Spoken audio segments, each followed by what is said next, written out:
Welcome to Dark Docent.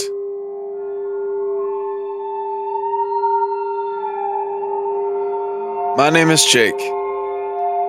Join me as I guide my friend James down the paranormal rabbit hole, attempting to prove the authenticity of a new case each week.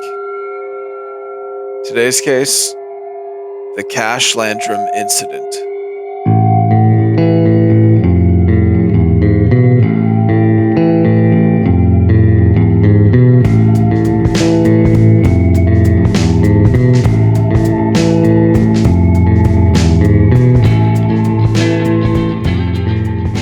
How are we feeling today, James? I'm a little sleepy. How was camping? It was okay. It was pretty chill. It wasn't a party rave time by any means. Got back Monday. Even if you sleep good, you're still just exhausted camping all the time, I find. So just exhausted getting back, and then sure enough, my lovely upstairs neighbors who I just love and adore living underneath, they got home, the same night because I guess they went somewhere or whatever. But it's just one kid just fucking stomps around until he feels like going to bed, because I guess you can't tell a kid what to do in this day and age, including to not stomp around until midnight every night. Well, you said you were sleepy. I got something to wake you up. The Sandman. No, a case. I got a story for you. December 29th, 1980. Near Huffman, Texas, United States of America. 9 p.m.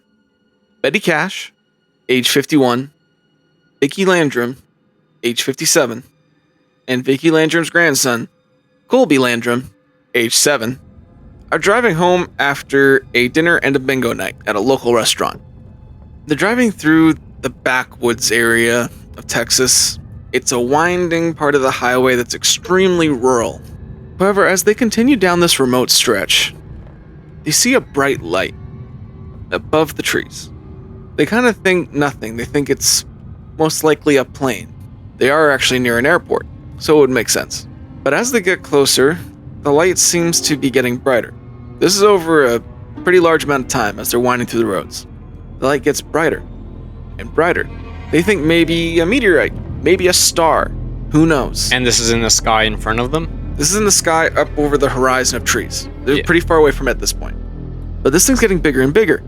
And as they come around a bend, right in front of them, a large, weird-shaped craft is just above the tree line. It's right in the middle of the road in front of them. They stop their car, and they look at this strange object.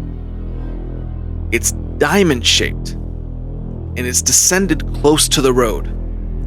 According to them, it was as big as the Dayton Water Tower, which is 176 feet tall.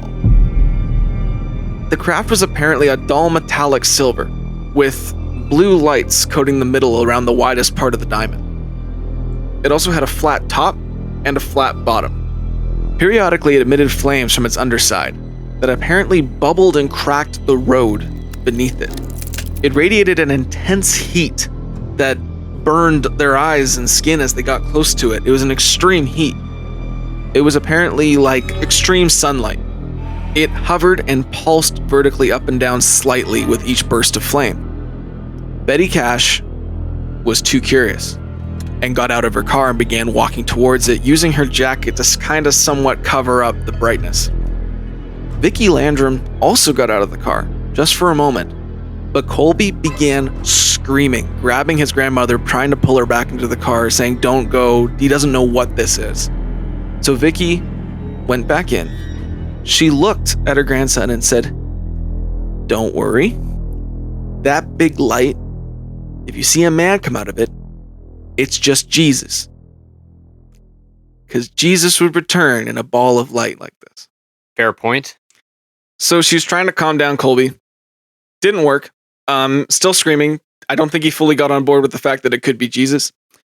Something about the intense heat and massive diamond-shaped object. Maybe he was the manifestation of the Antichrist, and that's why he was scared. No, I never once thought of that. Have you ever met a 7-year-old? They're all the Antichrist. That's the best point you have made on this podcast. Betty Cash went up close to this object, and she says that this heat was like nothing you'd ever feel before. At one point, the heat gets too intense for her. So she decides to turn around and go back to the car. As she goes back to the car, she goes to grab the door handle, but it burns her and she yelps, holding her hand. She uses her coat that she used to kind of semi-blind herself, wrapped it around the handle, and pulled it out. When she got inside, she put her hand on the dashboard as she got in, and it left an imprint in the dashboard of the car. Now, at this point, Betty didn't know what to do. She was thinking about turning around, but the road was so narrow, she thought she might ditch herself. Didn't want to get stuck in a ditch with this weird object in front of them. Throw it in reverse, girl. If the car would even run being that hot. The car's still running. The object then began to float up into the sky. As it did, several Chinook helicopters began flying towards it. They counted 23 Chinook helicopters in the air flying towards this object, some of them with insignias of US Air Force. This whole interaction was about 20 minutes. They continued down the road, and they said as they were still driving, they could see the Chinook helicopters and the craft flying overhead as they kept going on. Like the craft and the helicopters are moving along themselves? Together. Sorry, when they stopped and were looking at the craft, was the craft moving? The craft was just floating. It was just floating in place there. Yeah. But after the helicopters showed up, then they were moving along with the helicopters. Yes, sir. Roger, roger. Well, they drive home. Several times they did stop to see if they could keep looking at the object, which they did. Apparently they stopped at different banks that were closed in Dayton, Texas, and they could see the craft flying with the Chinook helicopters. They ended up going home. She dropped off Vicky and her grandson, and she went home. Later that night, Vicky felt hurt, injured, like she had sunburns all over her. She turned on some lights, and she could see scabs and burns all over her arms. And then she heard coughing in the other room. It was Colby. Colby had the same sunburn-like symptoms and skin sensitivity, begging for water. Someone who had maybe extreme heat stroke or something. She didn't know what to make of this, but she thought maybe it had something to do with the massive object they saw in the sky. Sounds like a great detective. She figured it out. But they didn't have the worst of it. Betty developed blisters all over her. Swelling, vomiting, diarrhea, temporary blindness. Her hair began falling out in clumps when she'd shower or comb it. And she was hospitalized for 15 days, about a week after the incident. Could it have been radiation? You're onto something. This is one of the most famous UFO encounters of the 80s. And it's not just because of the encounter itself, but because of the legal battle that ensued afterwards. James, have you heard of the Cash Landrum Incident? No, sir, I have not. Okay. Who's Cash Landrum? Betty Cash and Vicky Landrum. Checks out. Now look who's the detective. You said something about radiation. That's pretty on point. Yeah. We've talked about UFOs a lot before, and radiation seems to be a thing that comes up quite a bit. Mm-hmm. Have you ever heard of anything this extreme when encountering a UFO? You know, I'm not super well versed in UFO encounters, but that one UFO incident where Buddy got abducted in the forest sounded pretty extreme. And I assume we'll talk about it at some point. But all the people, including the guy that didn't like him, all had the same story. And he came back after a week or something. Ah, Travis Walton. Sure. That one was extreme, right? Or am I mixing that with a different one? No, you got it right. That one's pretty extreme. That one in bright lights and stuff? Yeah. You got it right. Don't worry. That one's a famous one because I've brought it up with you several times, probably. Yeah, I mean, I've just heard about that one multiple times. That one's really famous. It's up there with Betty and Barney Hill. In the spirit of Betty and Barney Hill, could it have been the planet Jupiter? No. More likely the sun. If that doesn't make sense to you, it's because you haven't listened to the first episode yet. Probably shouldn't. Yeah, you probably shouldn't.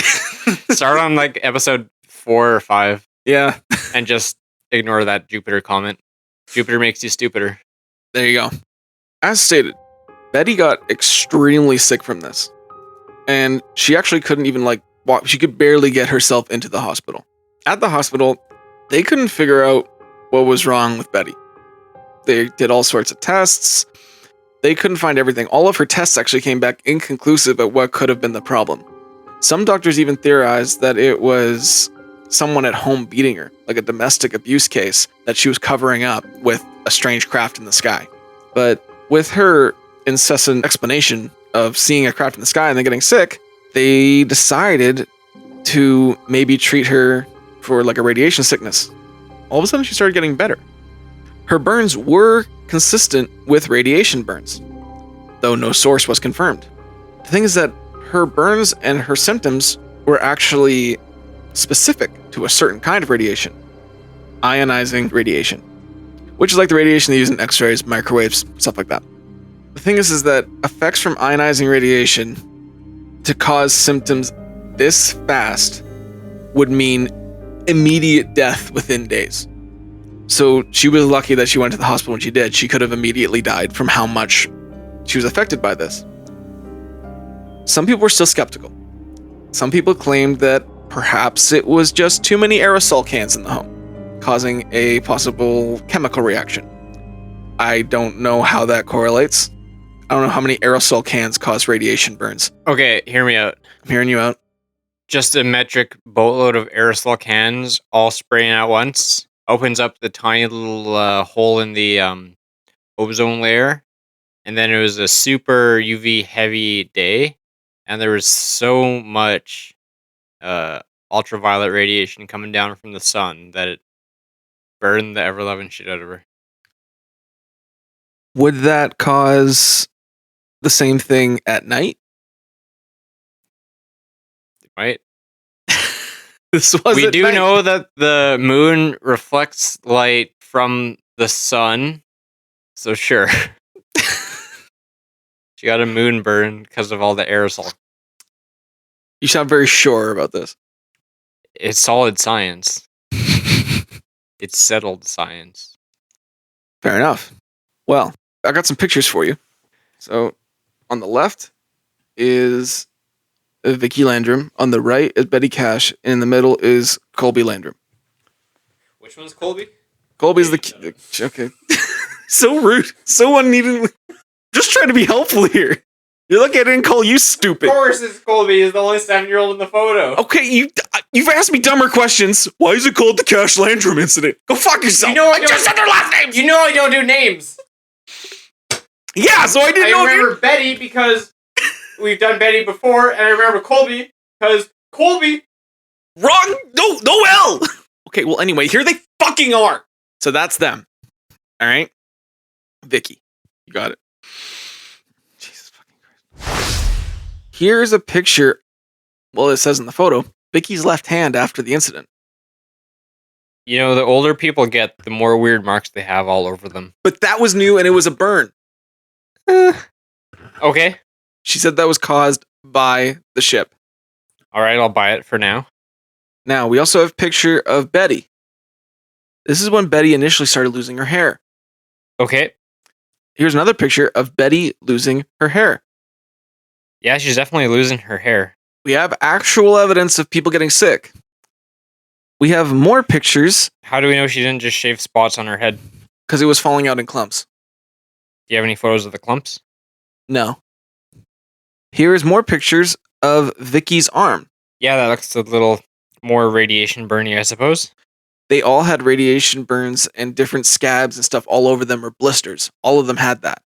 These poor people actually did get affected by something. Did Colby have radiation burns? Yes, he did. Vicky and Colby's burns weren't as bad as Betty's. Yeah, because Betty just kind of went for it. Betty got out of the car and walked to it. Vicky at least had the car to protect her. Even when she did stand outside for a moment, she had the door and then she went back in. So she said that she wasn't out there for that long. After a month of this and all these symptoms, no one was really doing anything about this. They didn't know who to call. They had reached out to different agencies, different people for help, and no one really got back to them with anything useful. Lots of people blew them off. The church didn't even listen to them really much. The church offered to come and pray with them, and they're like, no, we gotta figure this out. So they went to the church. They went to different medical places, police stations, anything they could. No one would help them. So they decided to go where they know someone would help them, and that is the UFO community. Vicki Landrum decided to call NUFORC, which is National UFO Reporting Center, and she wanted to tell them about what happened that night, and maybe they could connect her to someone who could actually help them. How does Betty know about UFO agent or UFO reporting places, people? Is she big in the UFO community? No, she's not. How old is she? You said she's like a grandma? She's 57. 57? She did not believe in UFOs. To the day she died, she didn't believe in aliens or UFOs. She didn't know what this was, but she knew it was unidentified, it was flying, and it was an object. Checks all the boxes. So I forget how she got into contact, but she did get a number to call NUFORC, just a reporting agency for UFOs. Yeah. And we have the recording of that call, brother. I'm going to play that for you right now. Yes, sir. This is Vicki Landrum from Dayton, Texas. Yes. A deer come down and it was like fire was coming from it. Right ahead of us, and we had to stop. And we got out of the car, which I didn't stay out but just a minute because I had my little grandson, which I got coached of, and I got back in the car. There's nothing happened to me but my eyes was burned. But the Betty Cash, it was with me that night, not started coming, and she had a real terrible headache. And so she's been in Parkview Hospital over 2 weeks. I got out and she stayed 2 weeks and I had to put her back. And all of her hair has come out. They can't find out exactly what's wrong with her. They keep saying it could be this. There's a possibility of that. But instead of her getting better, she gets worse. And could it have had anything to do with that thing that we stood and watched? Because we were close enough to it that we felt the fire from it. How close do you feel you were to that? I'd be safe to say it wasn't more than maybe a block and a half from it. Lit up the whole element. And I thought the world was coming to the end. I really did. I told my grandson not to be afraid that if he saw something come out of it, that it would be Jesus. That's all that way I could explain to him to keep him from going into hysteria. Was this a fairly large object? Yes, sir. Would it be larger than your car? Yes, sir. And did it land on the ground? No, sir. It come down almost to the treetop, and then it went back up and went to the right of us. And we counted 23 helicopters. There might have been more.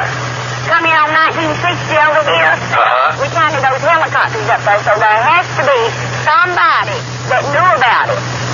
If it was caused from that, I don't want her to die. I want her to get better. What roadway were you on at the time?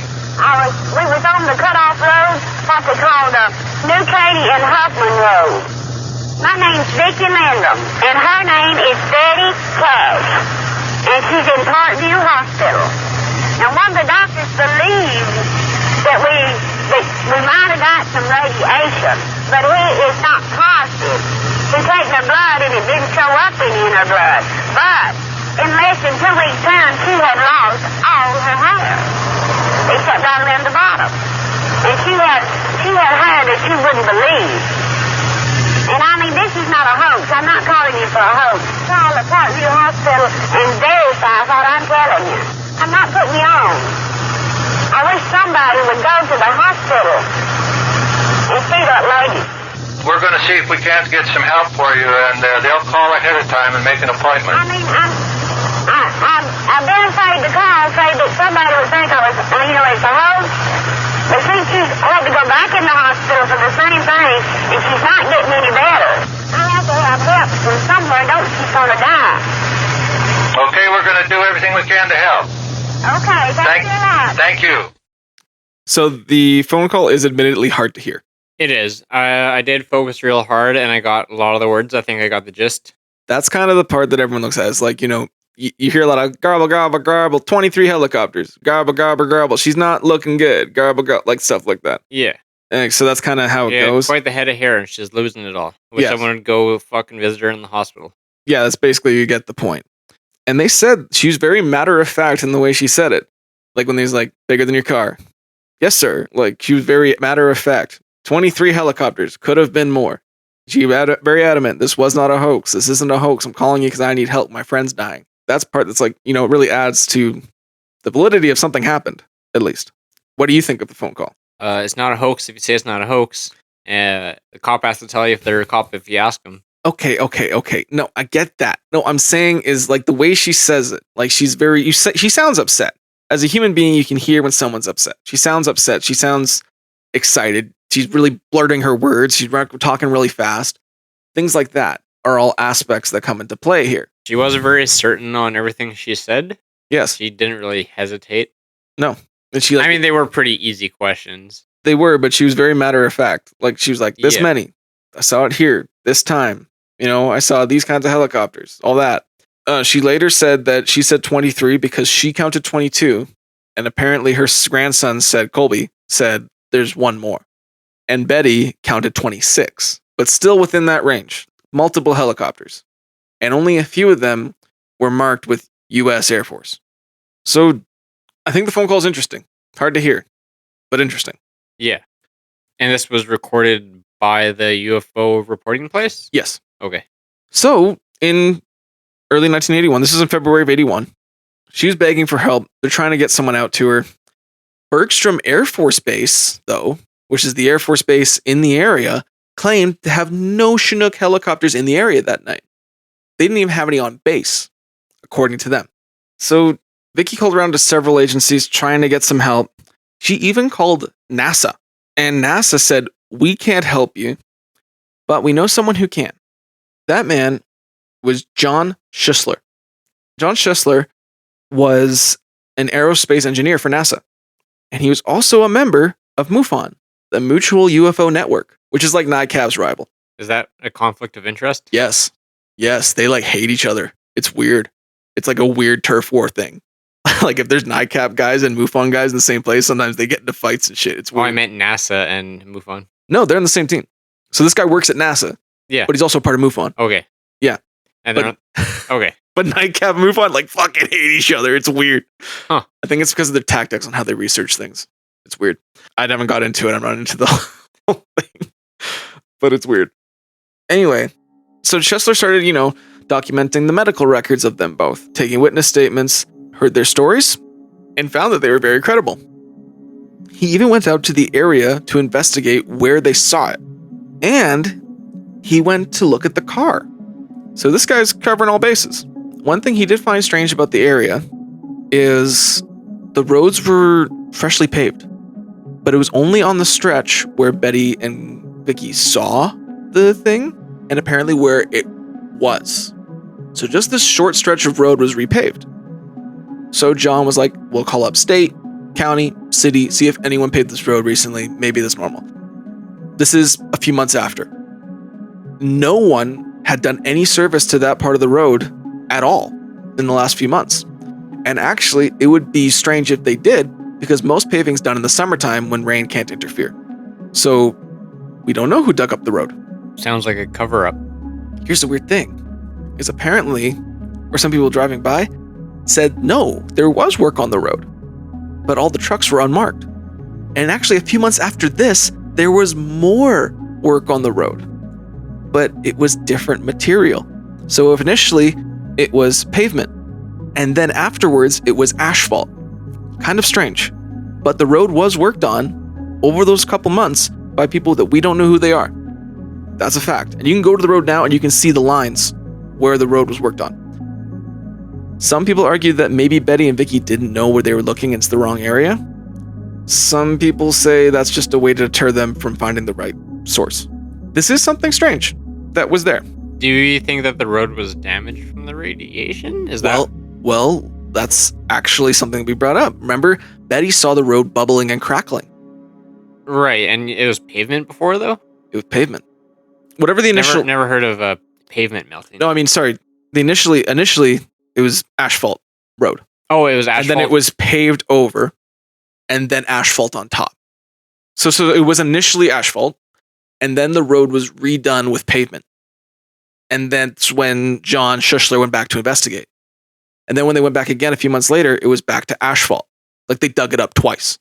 Okay. But you can still see the line? You can still see the line of new road. Okay. In this area.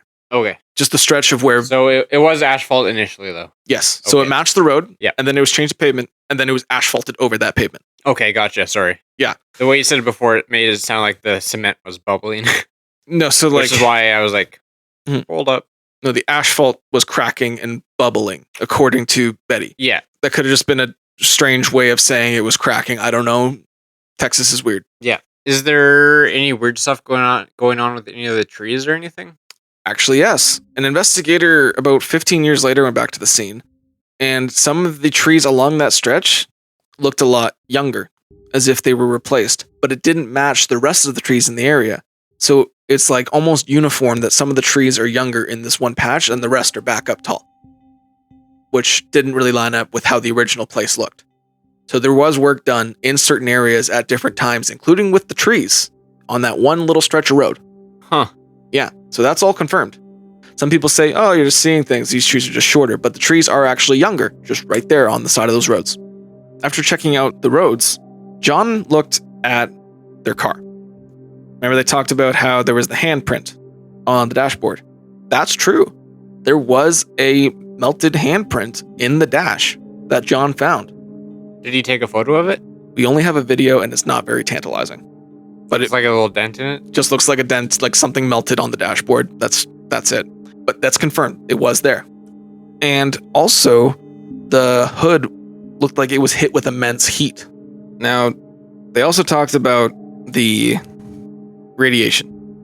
So, John had a Geiger counter. Brought it out. Checked the car. Not a single thing. But, if you remember, Betty had symptoms consistent with ionizing radiation. And ionizing radiation doesn't stick around like other kinds of radiation. So it wouldn't come up on a Geiger counter like that. That lines up with what her symptoms are, at least. If there was radiation on there, it wouldn't make as much sense.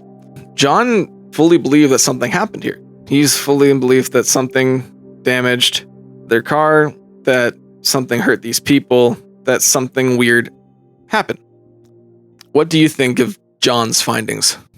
I mean, some stuff is more interesting than other stuff. The younger trees and the repaved section of road, presumably in the same area, is interesting. Do you have a video of the print in the car? I do. It's again not very tantalizing, but do you want to see it? Sure. Let's just see it just for the sake of it, and I can properly comment on. It's more of like an indentation. Yeah, but it'll still be something. Yeah. Kobe saw a light, and he kept asking us what the light was, and he kept pulling my face around and asking me, "Mama, what is it?" And I said, "Honey, I don't know." And Betty said, "I believe it's getting closer." And I says, "Well, it kind of looks like it, but we had no idea that we were going to get hurt." I would say within an instant or so, all of us noticed it because it lit up the entire sky. There was no way you could have missed it. It looked like the woods were being set on fire. And inside the car, it was so hot till my handprint is yet on the dashboard of Betty's car. You can make out a extremely slight, I don't really want to say indentation, but like divot or whatever. Yeah. In the dash, you can kind of barely make it out. Sure. Yeah. It was there. They looked at it. It's there. That's all it is. That it doesn't line up with that. Definitely it a was weird there. angle to shoot it from to prove it. Oh, a stupid fucking angle. Like, oh No, yeah, it's a there. dumb angle. It mentions the handprint, films the dash from like a straight on low angle. Yeah, I guess they're trying to show you the divot of the dash. Yeah. I would have been more tantalized if maybe from the top you couldn't even see like the print very It's well. very possible because it was a very slight divot if it was there. That was a documentary by HBO called UFOs, What's Going On in 1985. I'll say that I could ever so slightly barely make out a bit of a divot there where Yeah. our hands allegedly were. It was super hot. It burned them, but enough of it that it would. We've been in hot cars. If it's hot enough to even make a little bit of a dent in your dash, it's pretty fucking hot. Yeah. Will you be insulted if I Google stuff about ionizing radiation? No. Ionizing radiation is a type of energy released by atoms in the form of electromagnetic waves or particles that can remove tightly bound electrons from atoms, creating ions. X-rays, gamma rays, and alpha particles, beta particles, and neutrons are examples of and types of ionizing radiation. That was written by people smarter than us. That was Bing AI. Answer. That was written by people smarter than us. Written by a fucking robot. Clanker. So, after the investigation, this is a few months later, after the several different payment, this is April 1981. At first, media and stuff was all at their attention. They were all talking to them. This story was pretty widely reported on. Things have started to die down a little bit, but it was still a popular story. Colby is terrified. He's been pretty traumatized by this. He's scared to look up. He's scared of anything in the sky. But he decided to go out. He's playing in his front yard. This is after they were told no Chinooks were in the area, things like that. He heard a thumping in the air. The thumping started to get louder, accompanied by a whooshing noise. And he looked up, and to his horror, he saw a Chinook helicopter flying over his home. No way. Yeah, so the government was fucking lying. So the government's keeping tabs on fucking Colby, make sure he doesn't fucking run his mouth to media. Here's the thing, Colby immediately freaks out, okay? He runs in to see his grandma. He's screaming and yelling, there's helicopters over top of the house. Vicky goes outside. There is. They're flying over the house. So Vicky decides, you know what? No. It's time to face the fear. Let's chase this helicopter down and see where it goes. Vicky gets into the car with Colby, and they start driving along the road, following this helicopter, seeing where it lands. And she was hoping that once she got to it, it would be on the ground, and then she could show Colby the helicopters are a lot less frightening when they're on the ground, because Colby had developed a phobia of helicopters. They were driving around, and they found the landing zone. What it was like an expo day for like kids to come see all the cool new aircraft. So like kids are walking around this area. I think it's like one of the bases, looking at the different helicopters and planes, and there's the pilots there showing them around, stuff like that. So Vicky takes Colby to the Chinook helicopter, and there's the pilot. People were starting to ask questions. Pilot was taking questions, and they said, well, like, what was the coolest thing you've done? Kids are really curious. And the pilot goes, I haven't done anything that interesting. Although, a few years ago, he did say that he was a pilot in the area of Huffman, Texas, checking in on a UFO report. How long after the incident was this, did you say? This is April. So this is 4 or 5 months after the incident. 4 or 5 months after. Okay. The incident was December 29th, 1980. So that immediately piques Vicky's interest. Chinook helicopter encountered a UFO, and all the kids are like, oh, this guy encountered a UFO.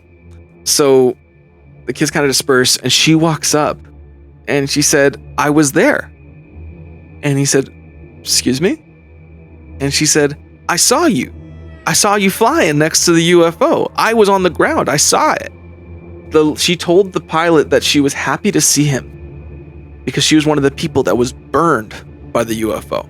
She was trying to look for some help. However, when she said that, his whole demeanor changed from this happy-go-lucky pilot guy to, oh fuck. He fucked up. He refused to talk to them further and any of the people in the helicopter and shuffled them out really quickly. He didn't take any questions for the rest of the day. So Buddy's heart's pounding. He knows he fucked up. Oh yeah, he knows he fucked up. Oh shit. I'm so screwed.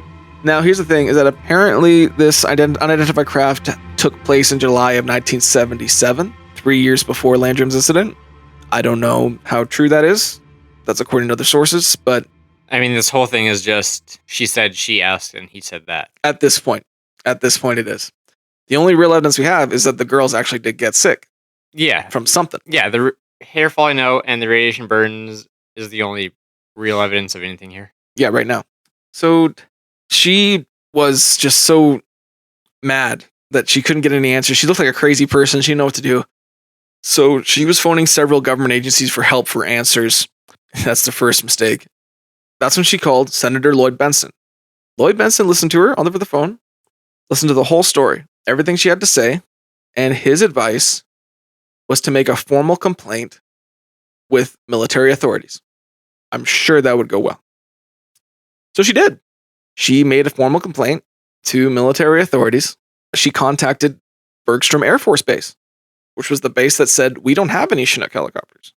They thought that this was going to help them with their they were looking for help with their medical bills because they were piling up. They were looking for any sort of help to figure out what was happening. They called them in and said, hey, we can help. They called all three of them in, sat them down. And what was supposed to be a helpful little, hey, let's help our people, turned into vicious questioning for several hours. And we know this happened because we have the entire transcript of the whole interview. What? Yes, sir. How did we get that? There's a whole PDF online you can find. This isn't a classified document. And a bigger reason for this is we'll get to why this actually came out. They were telling their issues. They were saying everything they had. All three were questioned for hours. This is including the 7-year-old kid, Colby. And military officials were impressed with their consistency and how honest they were about the whole thing. However, they couldn't prove that there was U.S. Air Force markings on those helicopters. And according to the Air Force Base, we didn't have any. Be pretty hard to see at night. I think they're lying. It's a pretty bright light that was around them. So no official acknowledgement of the military involvement was given.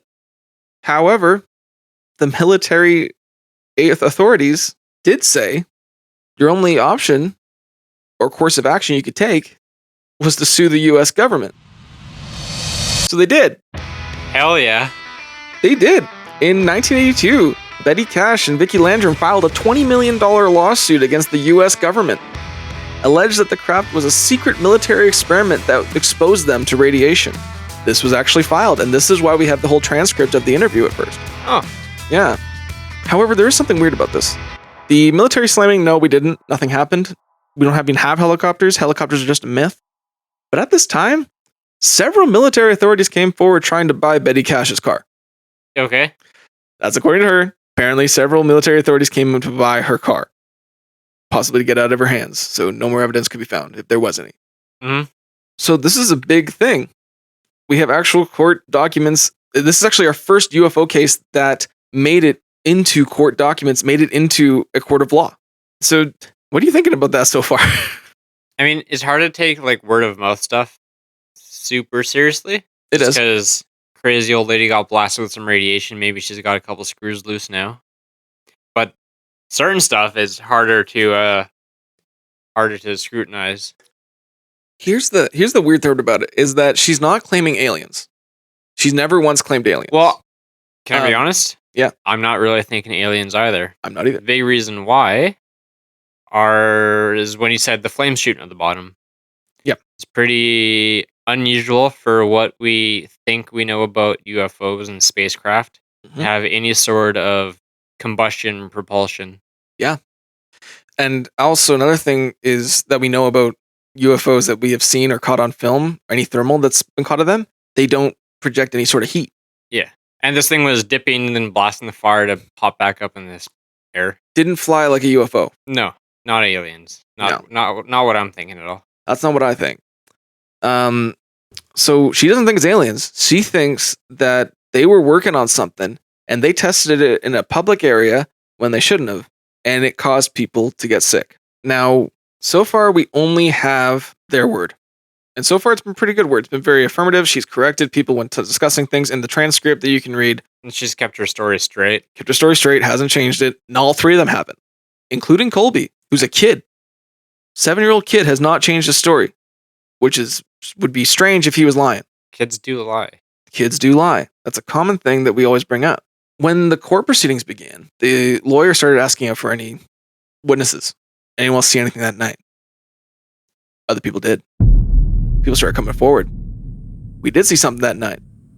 Some witnesses, lots of witnesses were anonymous, but lots came forward saying we did see a shining light over the sky that night. And lots of them said we did see Chinook helicopters that night. And one of which, who was not anonymous, was a police officer patrolling that night with his wife. So in May of 1982, one of the men who came forward was Dayton police officer Patrolman Lamar Walker. He was interviewed by several UFO investigators, and he told his story. He and his wife Marie were apparently sitting in the cop car when approximately 12 Chinook helicopters flew overhead the same night in the same area as the Cash Landrum incident occurred. They did not report seeing a UFO or any other unexplained lights, but they did say that one or more of the helicopters had a type of bright light shining down on the ground. So this is the same night that the Air Force allegedly had no Chinook helicopters in the area. We have a police officer saying there was, and several other anonymous witnesses coming forward saying they saw either a light or several Chinook helicopters. That's not just them now. The situation is growing out of control. A little bit. So, initially the US government thought it was just two crazy ladies and a grandson. But now we have a police officer who's come forward. That meant a lot back then. Yeah, they never lie. Well, regarding UFOs, someone with a very high standard job has come forward about a UFO in 1982. That's a big deal. A man of integrity, reporting on a Chinook helicopters. Yeah, he's reporting that there was Chinook helicopters in the area. So that's something. Be a weird thing to lie about. It would be. And he's not the only one who came forward saying there was. Although he said that he could not find any markings or anything on them, but he said he saw the helicopters. So more people are coming out. The lawsuit's getting strength.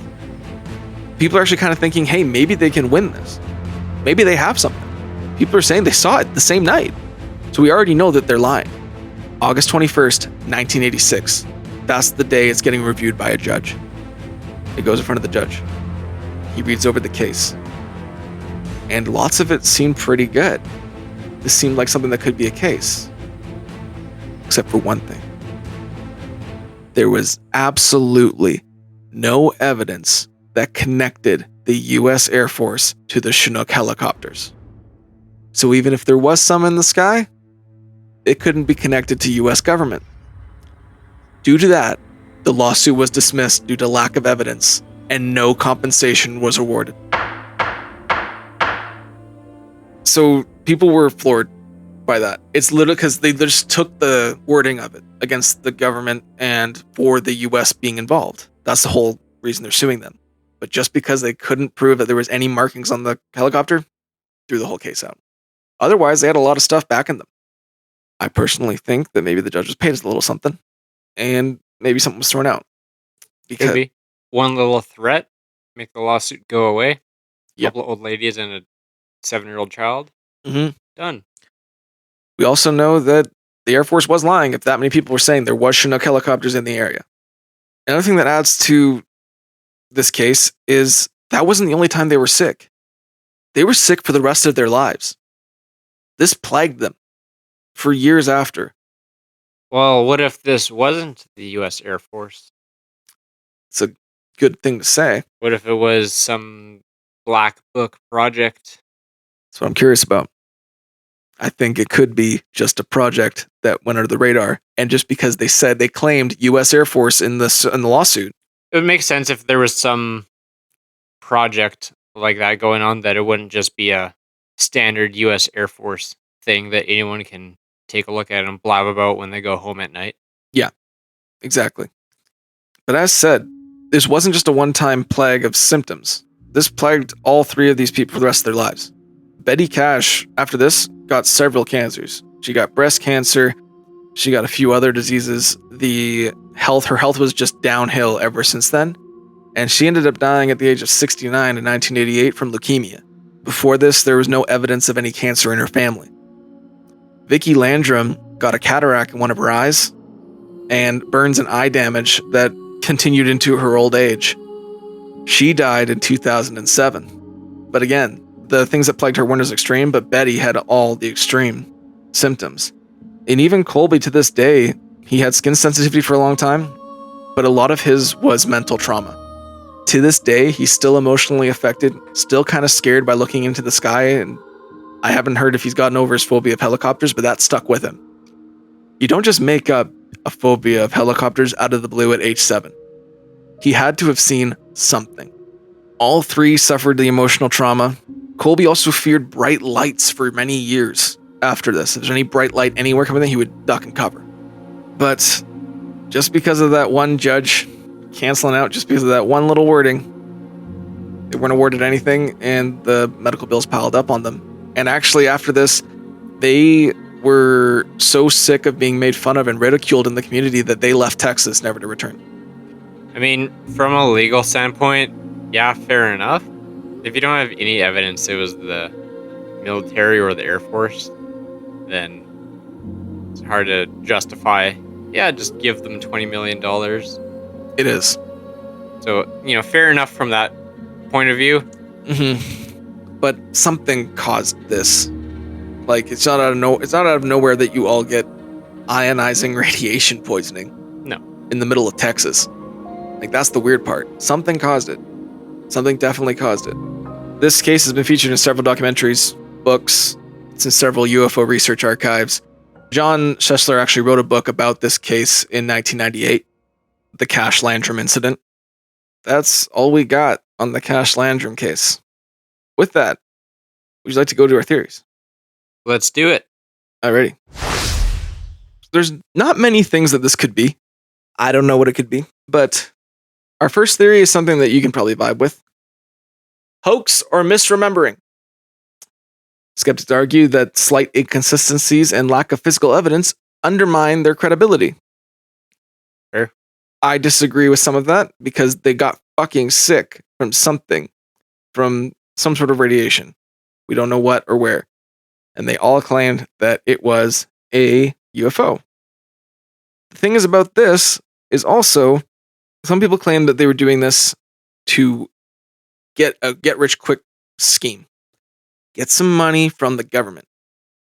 Hoax a UFO, blame it on the government, sue them. I don't really get that. And the reason I don't get that is because they already had all the press. The story got famous real quick. And during that, they didn't get any documentaries. They didn't go for anything like that. They didn't go for any money. They had the chance to get money from Hollywood and stuff, but they didn't. It wasn't until almost a year later that they went for the lawsuit. And that was because of what they were advised to do, to get any compensation. And that was just for their medical bills.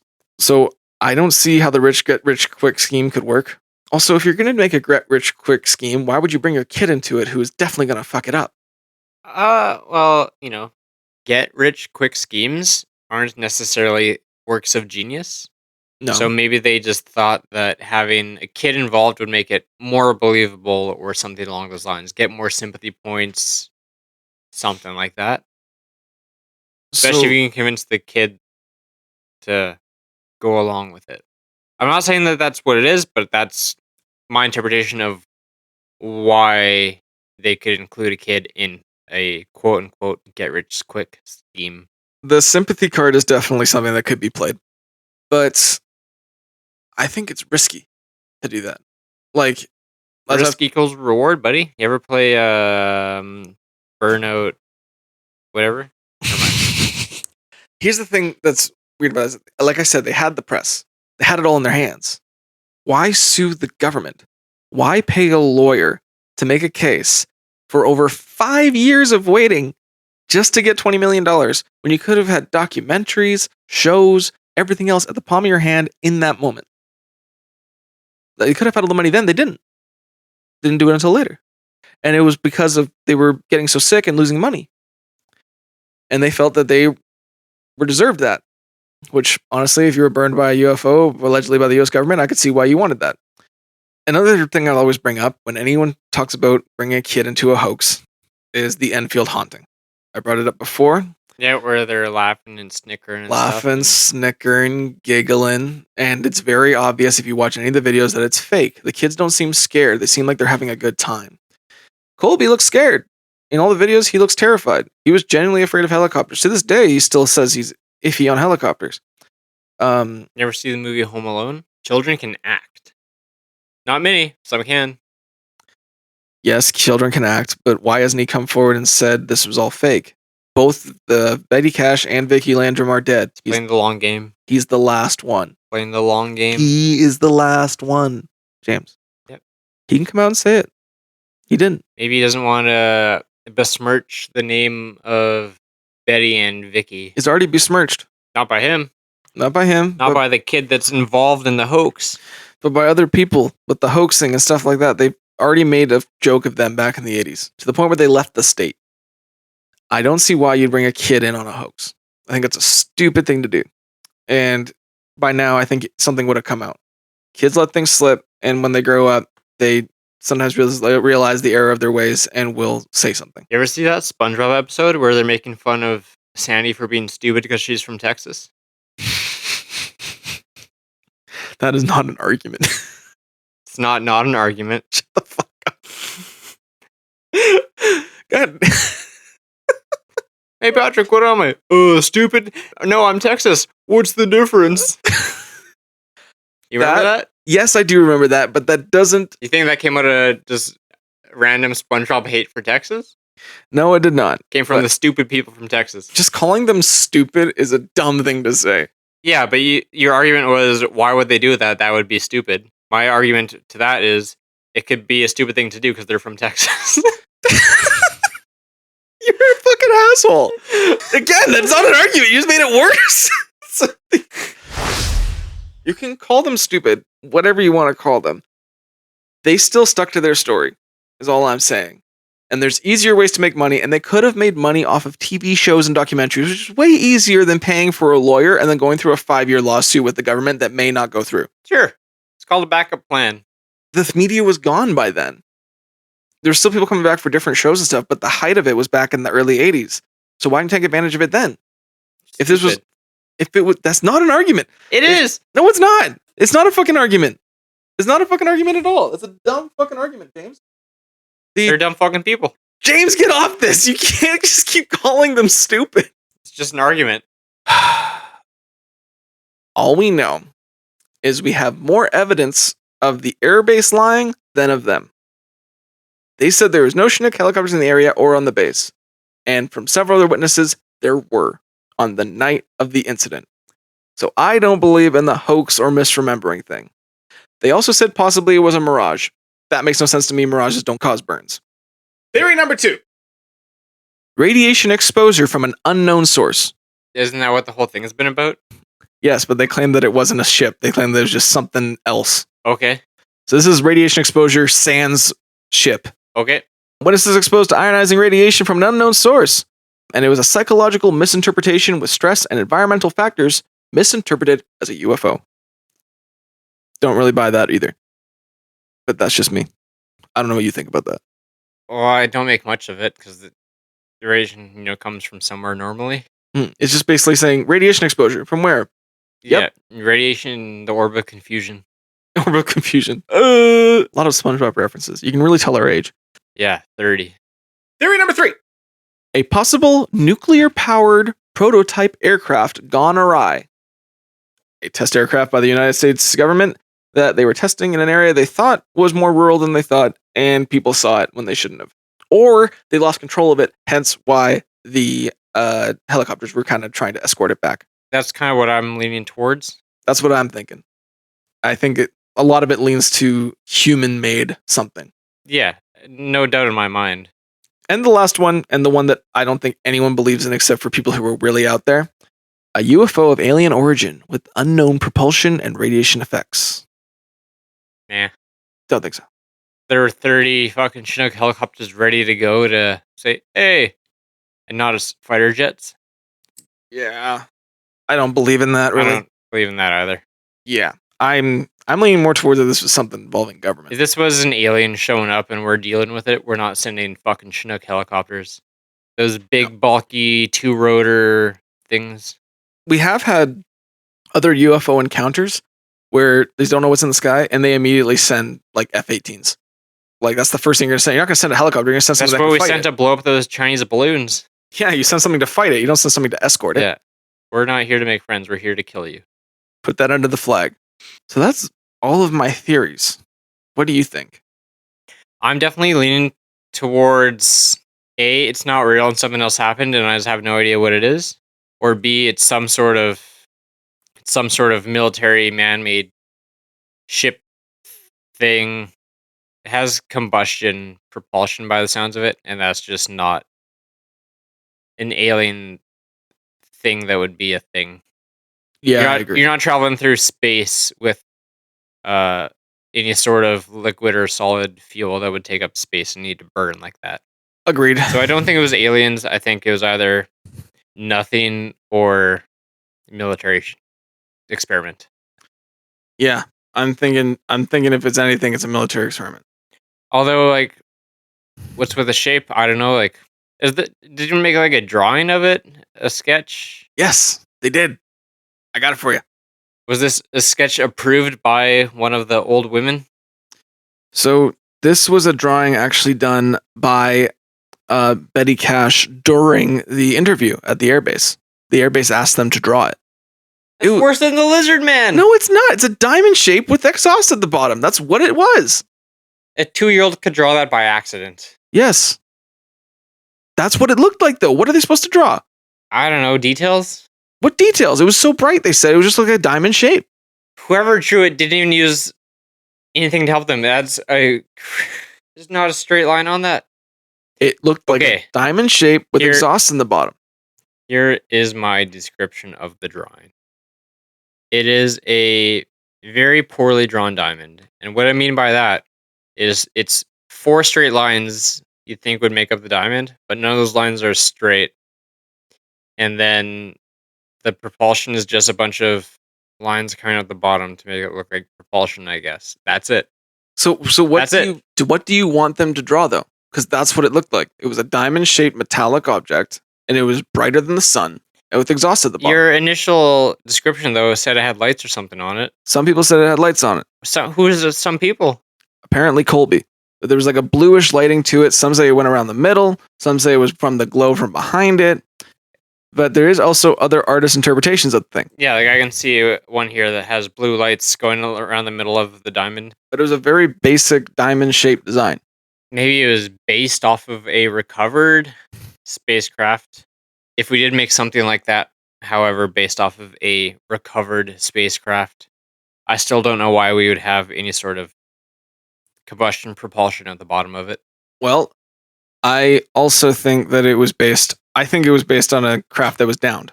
Lots of people who were working on these, if we go back to Bob Lazar, if you believe his story, there was an element 115 he was talking about, which was an element that he said was used to propel these things. But Earth, or anyone on Earth, had not stabilized it yet. No. It couldn't be used. And this came out in 1984. However, in the 1990s, we did stabilize it. And element 115 came out to be a thing. Did we stabilize it? I don't think we did. Sorry, no, it was discovered. Yeah, we synthesized it for like a fraction of a second. Yeah, so it was possible. It was something that existed. So this showed that there was an element 115. But we couldn't figure out how to use it back in the 80s. So I could see us, this was in 84. All right. So this is at the time that Bob Lazar was working at S4, Area 51 in the early 80s around this time. Yeah. So if they couldn't figure that out, they're probably figuring out a different kind of propulsion system, which was like this, radiation with exhaust fumes, something that was obviously probably too dangerous, and they got rid of the design really quick. It also didn't move very fast. It like floated with the helicopters. I think it was like an early design of trying to re-engineer a UFO. Crazy. You're going to come to find that a lot of people are not artists, and they are difficult to draw. But they did draw that in the questioning area with the guy looking at them. Like, read about them. Just draw it for me quick. I would not need someone to draw that for me. If that's all the details I could get was a sideways square and some lines. You're probably going to hate this one too. This is apparently done by Colby and Vicky Landrum. Okay. First impression was that looks way worse. Has straight lines. Second impression is actually slightly better, I guess. It's, what are you going to draw? Like, what are you going to draw? It's a diamond in the sky, it's glowing. They put the little card at the bottom with the people to show you the size, and they put the helicopters around it. That's all they got. Yeah, fair enough. The main evidence is they all got sick. They all got sick from something. And we have... That really is just about it, actually. And we have other witnesses claiming they saw Chinook helicopters in the sky. And we have the divot in the dashboard that was from the heat of the... That divot was questionable at best. But it wasn't there before. and something hot caused it. Well, what kind of vehicle was it? We can look into this. It was an Oldsmobile Cutlass. Do you know what year? Pre-1980. Well, I looked up a 79 Cutlass dash, and they're pretty straight. I'd say there's no random divots in stock dash. That was claimed to be weird. That's just, that divot was weird. That's all they're saying. John said it was weird, the guy who was investigating. Purely for the sake of being a prick? Who knows how that got there or when it got there? They claimed it was from the heat of the ship they saw. Oh, that's not in dispute that they're claiming that. What caused the burns? On their bodies? Yeah. I don't know. That's the only thing that there's really anything there. What caused their hair to fall out? What caused their skin to be blistered? The cancer doesn't make your hair out. It's the chemotherapy that makes your hair fall out. I know. I don't know how they got the radiation burns, and they do look like radiation burns and radiation sickness accompanying with it, which would have also brought along the cancer that Betty got? Yes. Did Vicky get cancer? She had other ailments. I'm not sure if it's cancer. I don't want to say it is if it isn't. Yeah, and Betty got the worst of it, though. Yeah, and Colby, did he get any sort of cancer throughout his life? So far, no. He's in his early 50s now. He just at the time he had the blisters, the burns, the same thing that the other guys had, and his was more traumatic than anything. Yeah. So that's lingered for the rest of his life, sort of thing. And fame around him has gone down significantly, and apparently to this day he's still freaked out. Probably there's much cooler new UFO stuff to pay attention to. Yeah. So something caused them to be sick. Something gave them radiation burns, and we know our government experiments weird shit. Yeah, and even foreign governments like the United States government. Okay, shut the fuck up. You know what I meant. We don't experiment anything on Canada. We make like biochemical mousse. But anyway, I think something happened to these people. I think we're grinding down to it. What do you say we go to our conclusions? Let's do it. Let's give her. So today, James, on the Cash Landrum Incident, we have 3 witnesses to a massive diamond in the sky, apparently 176 feet tall. We have their car being damaged from the heat on the hood and on the dash. We have all 3 of them getting some sort of radiation poisoning or radiation sickness, burns, losing hair, nausea, lasting medical effects that lasted them to the day they died after having no apparent medical history beforehand that revolved around this. We have John Schuessler, the NASA aerospace engineer who worked for MUFON and discussed how the road changed in the area where they allegedly saw the craft. We have the counted Chinook helicopters in the air that was corroborated by several other witnesses when the legal action happened 2 years later. We have the Chinook pilot at that one expo who clammed right the fuck up when he mentioned the UFO, and Vicky confronted him about it. And we have the U.S. Air Force bringing in the Landrums and Betty to help them allegedly, and then sitting them down and interrogating them for several hours about the incident instead of helping them, which they could have easily done anyway. And unfortunately, we have the legal action, which brought a lot of stuff to the forefront, like the transcripts, which you can find online. There's a PDF you can download of the interrogation done at Bergstrom Air Force Base with Betty, Cash, Vicky Landrum, and Colby Landrum. It even names the people that were interrogating them. Is there anything interesting in those transcripts? Do you know? I can read some for you if you'd like. There's a few interesting things. If there's anything worth hearing in them. I took one quote down, and it was just the fact that they weren't like going with everything people were saying. I very quickly glossed over. It's a big document. It's it's a 2 hour long interrogation. Yeah, I imagine. So the military authority asked approximately how far away were the helicopters from this object. Lowered voice from Betty, not very far. The authority responded back, would you give me a distance in feet or in football lengths or football field lengths? Love the imperial system. As tall as a water tower. Love it. Betty Cash replied, I don't think they'd be. That they were that far. Maybe so. I won't say, because unless I can be sure, I'm not going to say. Like, she was very matter of fact, and that kind of aligned with the rest of the testimony. A lot of things were corrected. If she didn't know, she didn't say. Same with Vicky. A lot of things were corrected. She didn't know, she didn't say. Yeah. Colby would pipe in with some things too sometimes and kind of align with them. Sometimes he talked too much, and literally on the transcripts, you can hear it says Vicky telling him to be quiet. You have everything on there. But nothing really new or damning in. Nothing necessarily. If you want to read through the entire transcript, you can. I really don't. You don't have to, but if you want to, they like made them spell out words. They asked several questions several times, sometimes the same question. They named the hospitals, they named the doctors that worked on them so they could corroborate what happened to them. Then there's several times where they'd ask them a question. Are you sure about this question? Spell out this location. Spell out your name. And try to catch them a lot of times, and they didn't. And this was an over 2 hour long interrogation, and even the military authority guys said that they were very credible and they were impressed with their honesty and how consistent they were with their answers. So even the military says these are pretty credible witnesses, but they're lying. Mm-hmm. That's basically what they said at the end of it. And none of this was supposed to come out. Not any of this was supposed to come out. It only came out because of the legal action. Yeah. So, with that, on our scale from 1 to 5, 1 being, I'm an idiot. 2 being, you're skeptical. 3 being, you're on the fence. 4 being, something strange happened here, but you're not sure what. Number 5 being, I think we kind of know it's not aliens. But number 5 being, there was an experimental US craft that caused the sickness of these people. Where are you coming down today, James? So hard to place it on the scale.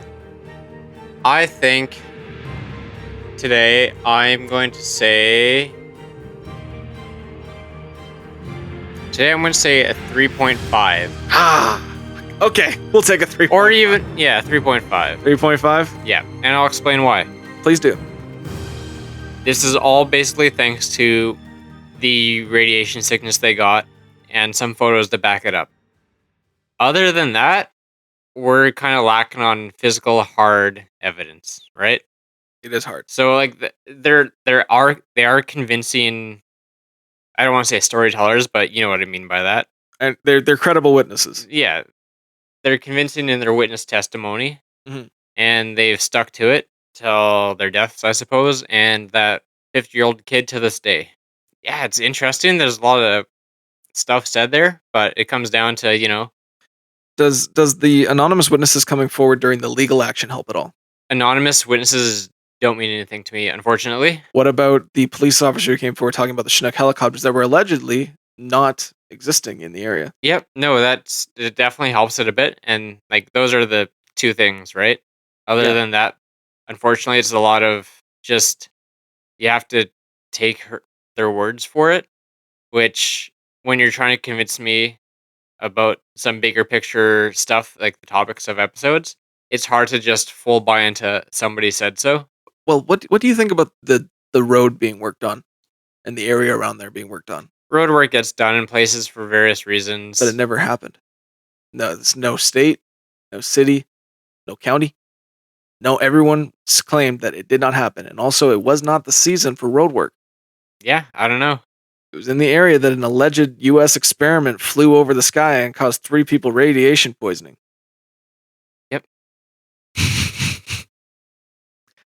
I guess that's the part that gives you the 0.5. Yeah, like I say, it's those few small things that put me slightly over the fence. It's the small things aren't going to get me to a 4 or a 5. If it was something, then like I say, I think it would be military experiment of some sort of experimental craft. Yeah. But I just don't know. So you don't think it's something strange? Because on the fence is like... I do think it's kind of strange. Because that's why I'm on the stranger side of the fence. Like, we talked about the trees maybe being newer in that area, but we don't really know for sure. Yeah. We talked about the road work, but then it's like, was it even really the exact same spot? We don't really know that for sure either. Yeah. So, 3.5. Ah, right. That's fine. Anyway, thank you for listening, everybody. I did get James over the fence this week, but not as high as I thought I could do it. But you know what? I got him on our side still, so I'll take it. If you like what we're doing, you can follow us on all our socials, Instagram, Facebook, and TikTok. I post all of our case photos on there every week when I post an episode. The link to all of our links is in the description of every episode that we release. If you enjoy what we're doing, rate and follow on Spotify. It goes a long way. Also, subscribe on YouTube. Also, share with your friends. Word of mouth is the best advertisement, and it's free. If you have any suggestions for cases, or you want to politely correct me on something I missed, email is darkdosandpod@gmail.com. With that, James, do you have any words to the wise? If you or someone you know has been diagnosed with mesothelioma, you could be entitled to financial compensation. Just sue the United States military. That's the dumbest words you've said on this podcast, but we'll take it. Thank you for listening, everybody. We'll see you on the next one. Thanks for listening. Bye-bye.